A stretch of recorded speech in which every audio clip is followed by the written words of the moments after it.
सिर्फ हंगामा खड़ा करना मेरा मकसद नहीं है। सिर्फ हंगामा खड़ा करना मेरा मकसद नहीं है। मेरी कोशिश है कि सूरत बदलनी चाहिए। हेलो फ्रेंड्स, आज हम लोग कक्षा 10 के प्रोज का lesson second, a letter to God, ईश्वर के नाम एक पत्र का अध्ययन करने जा रहे हैं। तो चलो देखते हैं। The house, the only one in the entire valley. The house, वह घर, द ओनली वन, जो एकमात्र घर था, इन द इंटायर वैली, संपूर्ण घाटी में।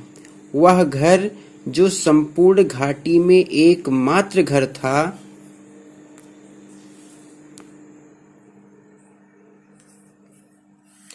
सेट मतलब स्थित था, ऑन द क्रीस्ट मतलब चोटी पर, ऑफ लो हिल मतलब निचली पहाड़ी के।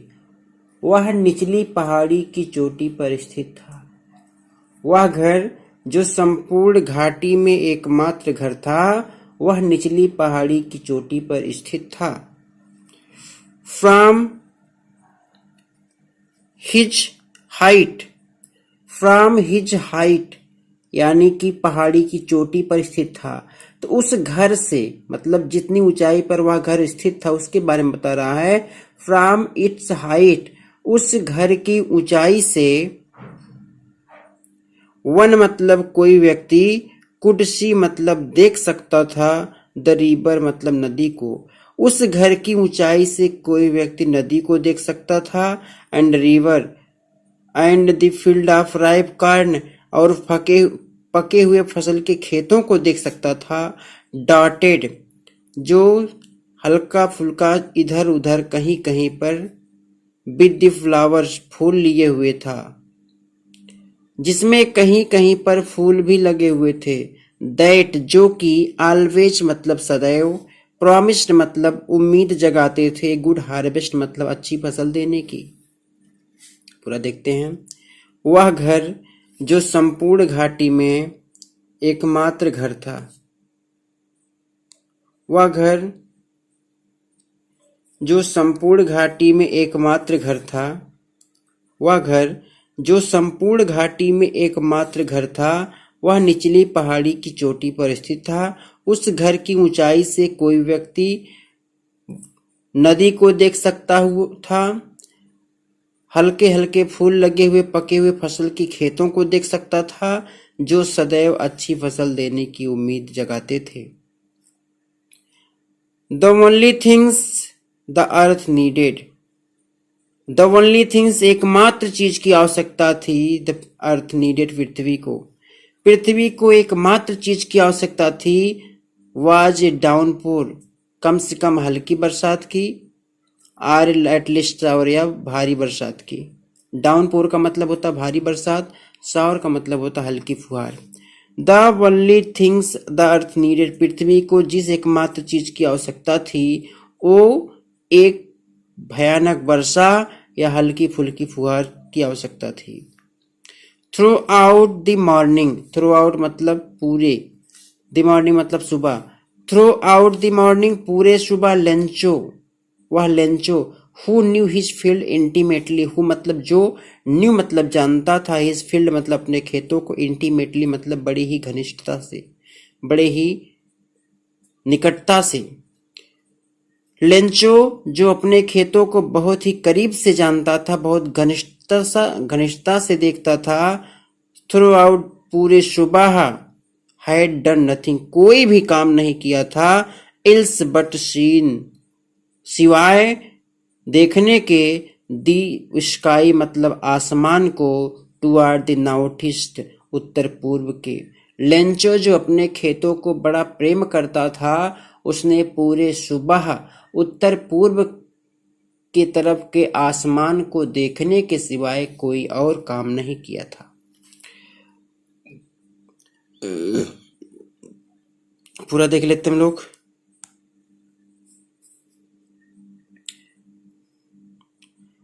पृथ्वी को जिस चीज की आवश्यकता थी वह एक भारी बरसात या हल्के फुहार थी। लेंचो जो अपने खेतों को बड़े करीब से जानता था, उसने पूरी सुबह उत्तर पूर्व के आसमान को देखने के सिवाय कोई काम नहीं किया था। आते आगे। Now we are really going. Now मतलब अब हम लोग, रियली मतलब वास्तव में, गोइंग मतलब जा रहे हैं, टू गेट मतलब प्राप्त करने, सम वाटर थोड़ा बहुत पानी। वुमेन अपनी पत्नी से कहा, वुमेन का मतलब है उसकी पत्नी। उसने कहा, प्रिय अब हम लोगों को कुछ पानी मिलने जा रहा है। द वुमेन वो महिला, हु वाज प्रिपेयरिंग सपर, सपर मतलब होता है रात्रि का भोजन, वो महिला जो रात के लिए भोजन तैयार कर रही थी, रिप्लाइड उसने जवाब दिया, यस हाँ, गॉड्स विल अगर भगवान की इच्छा रही तो सही में हम लोगों को पानी मिलेगा। वो महिला जो रात के लिए भोजन तैयार कर रही थी, उसने कहा, हाँ अगर भगवान की इच्छा रही तो हम लोगों को जरूर पानी मिलेगा। The older boys were working in the field, बड़े बच्चे खेतों में काम कर रहे थे। व्हाइल द स्मॉलर वंस, जबकि छोटे छोटे बच्चे were playing near the house, घरों के करीब खेल रहे थे। अंटिल तभी the women call to them all, उन सभी लोगों को बुलाया, कॉल फॉर डिनर, आओ और भोजन कर लो। बड़े बच्चे खेतों में काम कर रहे थे, जबकि छोटे बच्चे घर के नजदीक खेल रहे थे। तभी उनकी मम्मी ने उन्हें बुलाया, आओ आप लोग भोजन कर लो। It was during the meal, it was during the meal, यह भोजन के समय ही घटित हुआ। Just as Lencho had predict, जैसा कि लेंचो ने भविष्यवाणी की थी, जैसा लेंचो ने भविष्यवाणी की थी वैसा भोजन करते समय ही होने लगा। क्या भविष्यवाणी की थी? उसने भविष्यवाणी की थी कि अभी हम लोगों को कुछ पानी मिलने जा रहा है। तो लोग भोजन करने बैठे थे, उसकी भविष्यवाणी के अनुसार पानी बरसने लगा। बिग ड्रॉप्स ऑफ रेन, बारिश की बड़ी बड़ी बूंदें, बिगेन टू फॉल, गिरने लगी, बारिश की बड़ी बड़ी बूंदें गिरने लगी। इन द नॉर्थ ईस्ट, उत्तर पूर्व में, huge mountains of cloud, cloud मतलब होता बादल, माउंटेन्स मतलब होता पहाड़, ह्यूज मतलब विशाल, बड़े बड़े। इन द नॉर्थ ईस्ट, उत्तर पूर्व में, ह्यूज माउंटेन्स ऑफ क्लाउड्स, बादलों के बड़े बड़े पहाड़। Could be seen approaching, could be seen मतलब देखे जा सकते थे, अप्रोचिंग मतलब आते हुए। उत्तर पूर्व की तरफ से बादलों के बड़े बड़े पहाड़ आते हुए देखे जा सकते थे।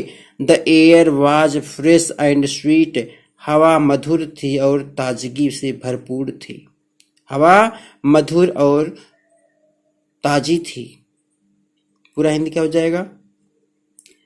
जैसा लेंचो ने भविष्यवाणी किया था वैसा भोजन करते समय होने लगा। वर्षा की बड़ी बड़ी बूंदें आसमान से गिरने लगी। उत्तर पूर्व की तरफ से बादलों के बड़े बड़े पहाड़ आते हुए देखे जा सकते थे।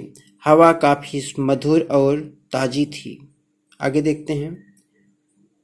The man went out for no other reason than to have, the man went out, वो जो आदमी था वो चला गया, फॉर नो अदर रीजन किसी दूसरे कारण से नहीं, देन बल्कि, to have the pleasure of feeling, to have the pleasure of feeling, खुशी की अनुभूति को एहसास करने, द रेन, बारिश की बूंदों की, ऑन हिज बॉडी, अपने शरीर पर, अपने शरीर पर पड़ने वाली बारिश की बूंदों की आनंद को प्राप्त करने के लिए बाहर चला गया।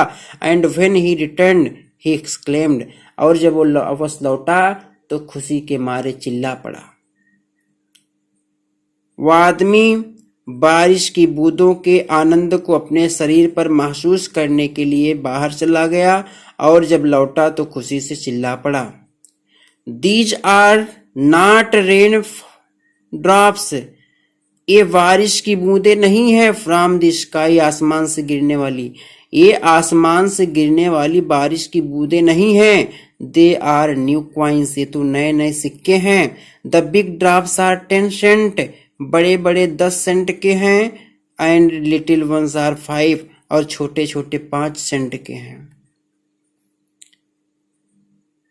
ये इंडिया का नहीं है, दूसरी जगह का है। यहाँ छोटी इकाई को सेंट कहते हैं और बड़ी इकाई को डॉलर कहते हैं। विद ए सेटिस्फाइड एक्सप्रेशन, संतुष्टि भरे भाव से, सेटिस्फाइड मतलब संतुष्टि, एक्सप्रेशन मतलब भाव। विद ए सेटिस्फाइड एक्सप्रेशन, संतुष्टि भरे भाव से, ही रिगार्डेड, रिगार्डेड मतलब होता निहारना, he regarded the field of ripe corn with flowers, हल्के फुल्के फूलों के साथ पके हुए फसलों की तरफ देखा। ड्रैप्ड, जो लिपटे हुए थे, इन ए कर्टेन ऑफ रेन, बारिश की चद्दर में यानी कि बारिश में भीगे हुए थे। उसने संतुष्टि भरे भाव से फूल लगे हुए पके हुए फसलों की खेतों की तरफ देखा जो बारिश से सने हुए थे। बट सडनली, लेकिन अचानक, strong wind began to blow, एक तेज हवा बहने लगी। And along with the rain, और बारिश के साथ साथ वेरी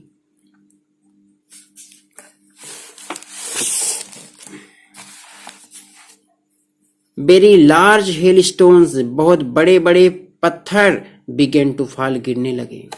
कह रहा है with the satisfied expression he regarded the field of ripe corn with its flower. With satisfied expression, संतुष्टि भरे भाव के साथ ही, रिगार्डेड मतलब उसने निहारा, the field of ripe corn, पके हुए फसलों के खेतों को, विद इट्स फ्लावर, जिसमें थोड़े बहुत फूल भी लगे हुए थे। उसने संतुष्टि भरे भाव के साथ थोड़े बहुत फूल लगे हुए पके हुए फसलों की तरफ से देखा। Draped in A curtain of rain, curtain मतलब होता चद्दर, रेन मतलब होता बारिश, ड्रैप्ड मतलब होता चिपटे होना, लिपटा होना। Draped in A curtain of rain, जो बारिश की चद्दर में लिपटे हुए थे यानी बारिश से भीगे हुए थे। बट सडनली, लेकिन अचानक, a strong wind began to blow, एक तेज हवा चलने लगी। And along with the rain, और बारिश के साथ साथ, very huge, very large hailstone, बहुत बड़े बड़े पत्थर, बिगेन टू फॉल, गिरने लगे।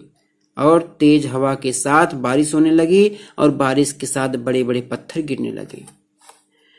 These truly did resemble new silver coins, देश ट्रूली वास्तव में, did resemble new silver coins, नए नए चांदी के सिक्के की तरह प्रतीत हो रहे थे।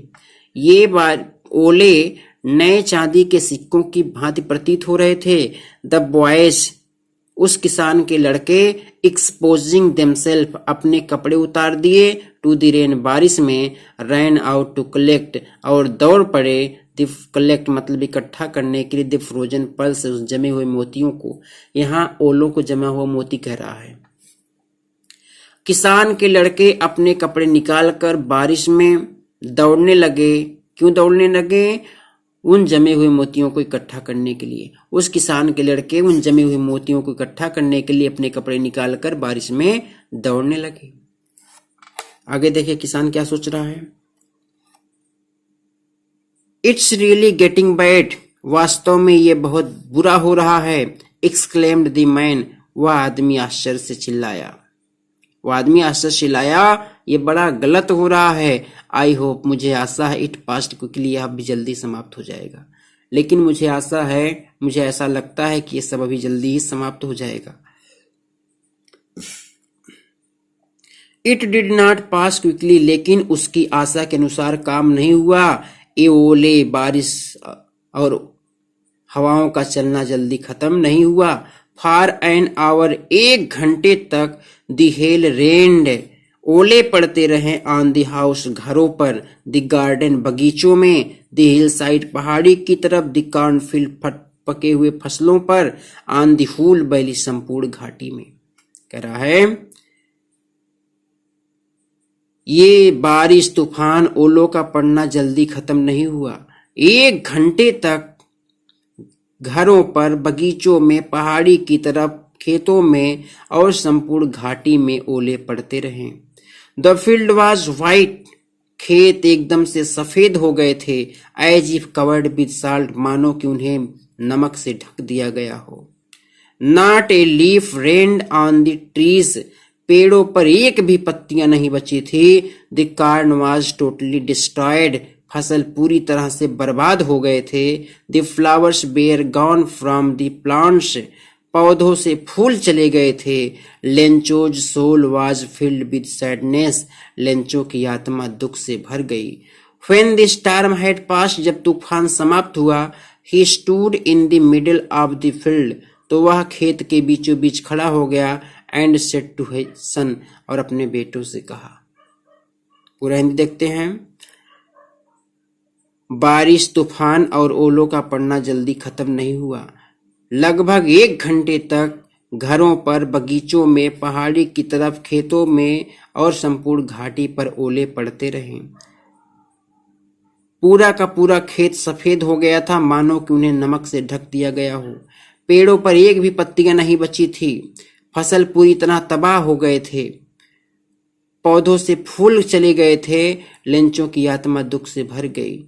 जब तूफान समाप्त हुआ, लेंचो अपने खेत के मध्य में खड़ा हुआ और अपने बेटों से कहा। क्या कहा आगे देखते हैं। ए प्लेग ऑफ लोकट्स, प्लेग मतलब होता झुंड, ऑफ लोकट मतलब टिड्डियों का। ए प्लेग ऑफ लोकट, टिड्डियों का झुंड, वुड हैव लेफ्ट, छोड़ा होता, मोर देन दिस, इन तूफानों से ज्यादा। कह रहा है कि टिड्डियां अगर हमारे खेत में आई होती तो ओलों से ज्यादा छोड़ी होती। टिड्डियों का झुंड इन ओलों से ज्यादा ही छोड़ा होता। The hell had left nothing, लेकिन इन ओलों ने तो पूरा तबाह कर दिया। दिस ईयर, इस साल, we will have no corn, हमें एक कोई फसल प्राप्त नहीं होने वाली है। इस साल हमें कोई फसल प्राप्त नहीं होगी। That night was a sorrowful one, वह रात उन लोगों के लिए बहुत ही दुख भरी रात थी। All our work for nothing, हमारी सारे के सारे कठिन मेहनत का कुछ नहीं मिलने वाला है, सब का सब व्यर्थ हो गया। देयर इज नो वन, कोई व्यक्ति नहीं है, हु कैन हेल्प अस, जो हमारी मदद कर सकता है। क्योंकि उसका अकेला ही घर था उस पहाड़ी में और कोई था नहीं पड़ोसी वड़ोसी, तो कह रहा है यहाँ पे कोई भी नहीं है जो हमारी मदद कर सके।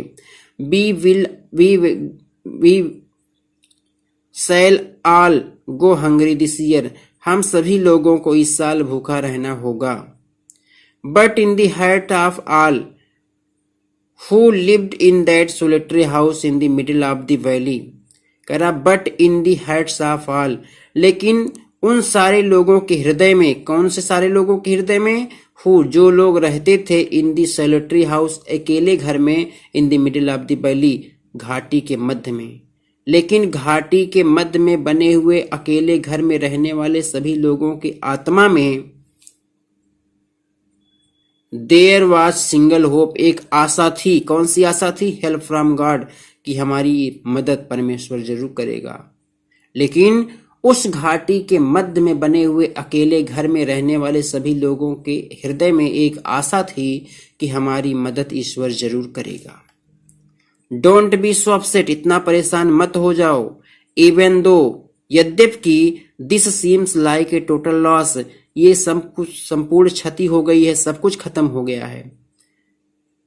परेशान मत होइए, यद्यपि ऐसा लग रहा है कि सब कुछ खत्म हो गया है। रिमेंबर, लेकिन एक बात याद रखो, no one dies of hunger, कोई भी भूख से नहीं मरता है। सब कुछ तबाह हो गया, बर्बाद हो गया, लेकिन एक बात ध्यान रखो, कोई भूख से मरता नहीं है। That's what they say. That's what they say. लोग ऐसा कहते हैं। No one dies of hunger, कोई भूख से नहीं मरता। लोगों की कहावत है, लोग ऐसा कहते हैं कि कोई भूख से नहीं मरता। All through the night, पूरी रात लेंचो, जो लेंचो था, किसान था, thought, वो सोचता रहा, only of his one hope, केवल और केवल अपनी एक ही आशा के बारे में। कौन सी आशा? द हेल्प ऑफ गॉड, ईश्वर से सहायता। पूरी रात लेंचो ईश्वर की सहायता वाली अपनी उम्मीद के बारे में सोचता रहा। हुज आइज, कह रहा है कि जिसकी आंखें, as he had been instructed, जैसा कहा जाता है, सी एवरीथिंग, हर चीज को देखती हैं, even what is deep in the ones conscious, यहां तक कि किसी के मन में क्या चीज है उसको भी जान जाती हैं। कह रहा है कि लेंचो पूरी रात अपनी उस एक अकेली उम्मीद, भगवान की मदद के बारे में सोचता रहा है। कह रहा कि भगवान जिसके बारे में कहा जाता है कि उनकी आंखें सब कुछ देखती हैं, यहाँ तक कि किसी की अंतरात्मा में क्या छिपा वो भी देख लेती हैं भगवान की आंखें। Lencho was an ox of man. Lencho एक बैल जैसा आदमी था। Working like an animal in the field. खेतों में जानवरों की तरह कार्य करता था। बट स्टिल, लेकिन फिर भी, ही न्यू हाउ टू राइट। वो लिखना जानता था। लेंचो एक बैल जैसा आदमी था, खेतों में जानवरों की तरह काम करता था, लेकिन वह लिखना जानता था। द फॉलोइंग संडे, अगले रविवार के दिन, एट डेब्रेक, सुबह के समय ही began to write a letter. उसने एक पत्र लिखना प्रारंभ किया। Which he himself would carry to town and place in the mail. जिसको वह खुद ही शहर लेकर के जाएगा और उसको पत्र पेटिका में डाल देगा। It was nothing less than letter to God. वह भगवान के पत्र के सिवाय और कुछ भी नहीं था। गॉड ही रोट, उसने लिखा था, if you do not help me, हे प्रभु अगर आप मेरी मदद नहीं करेंगे, my family and I will go hungry this year. My family, मेरा पूरा परिवार, एंड आई, और मैं, will go hungry this year, इस साल भूखे रहेंगे। अगर आप मेरी मदद नहीं करेंगे तो मैं और मेरा पूरा परिवार इस साल भूखे रहेंगे। I need 100 pieces. मुझे 100 पीसेस की आवश्यकता है। इन ऑर्डर टू, इसलिए, सो माई फील्ड, मैं अपने खेतों को पुनः बो सकूं, एंड टू लिव, और जीवन यापन कर सकूं, अंटिल द क्रॉप कम, जब तक कि फसल नहीं आ जाते। बिकॉज द हेल स्टार्म, क्योंकि तूफानों ने, डाट है, यहाँ आप कुछ भी सोच सकते हो, डिस्ट्रॉयड एवरीथिंग, सब कुछ बर्बाद कर दिया। क्योंकि तूफानों ने तो सब कुछ बर्बाद कर दिया। पूरा देखते हैं। उसने पत्र में लिखा था, God if you do not help मी, अगर आप मेरी मदद नहीं करेंगे, माई फैमिली, मेरा परिवार और मैं इस साल भूखे रहेंगे। मुझे 100 पीसेस की आवश्यकता है ताकि मैं अपने खेतों को पुनः बो सकूं और जब तक फसल नहीं आ जाते तब तक अपना जीवन यापन कर सकूं, क्योंकि तूफानों ने तो सब कुछ तबाह कर दिया। ही रोट, उसने आगे लिखा, टू गॉड, लिफाफे के ऊपर लिखा टू गॉड, भगवान को। ऑन द एनवेलप, लिफाफे के ऊपर, उसने लिफाफे के ऊपर लिखा भगवान को। पुट द लेटर इनसाइड, और उस पत्र को जो पहले से लिखा था उस लिफाफे के अंदर डाल दिया। And still troubled. बस हम लोग यहीं तक देखते हैं, इसके आगे कल देखेंगे। धन्यवाद।